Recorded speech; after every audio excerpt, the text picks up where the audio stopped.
Do you think there are some misconceptions about what it is to be a part of this universe? Well, you know, I think I had a sense going in that it was going to be this very top-down corporate thing where you're just sort of slotted in and you know, you say your lines, you hit your marks, and then you get out of there. And it couldn't have been more different. It was probably the most collaborative film that I've ever been a part of.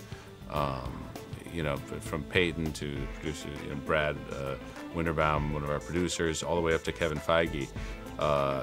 They were all not just open to our ideas, but eager to hear them and to try to implement them. And I think the fact that Paul Rudd was one of the writers, it sort of made the whole film feel sort of actor-centric, despite being, I don't know how many tens of millions of dollars.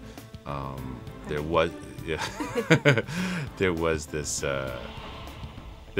sense that all of the CGI, all of the explosions, it's all in service of these relationships and these people. I was really thrilled to find out that for a director, it's really liberating. I mean, because I think if you don't know how it works, you think like, these movies are so big, how can I possibly affect change in the thing? But I was thrilled at how sort of like they embrace ideas, like crazy ideas. You can come up with ideas on the fly and really make them happen in a big, big way.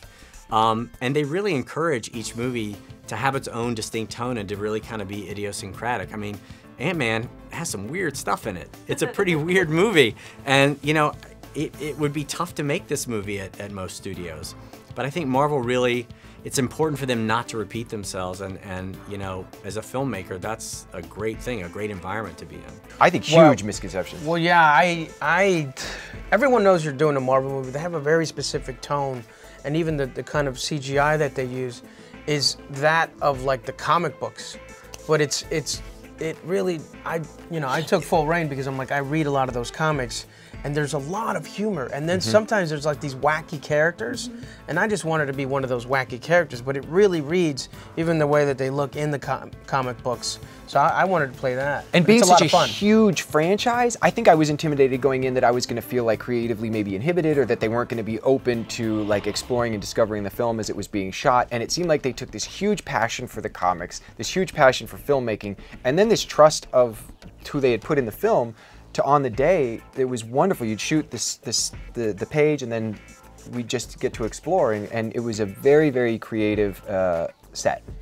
I don't know. For me, I was just so excited. You know, this was my first introduction, my first invitation in this world. I was always jealous of my dear friends Jack Nicholson when he did Batman and Danny DeVito and he did the Penguin. They looked like they had so much fun, you know, in this and in style of acting, everything's a little larger than life and not anywhere near the kind of angst with the kind of characters that I deal with generally.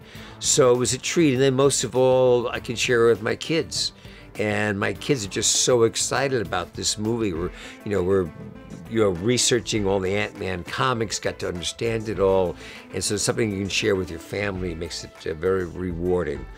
So for me, it's just sort of rounding out my career in terms of doing something a little different.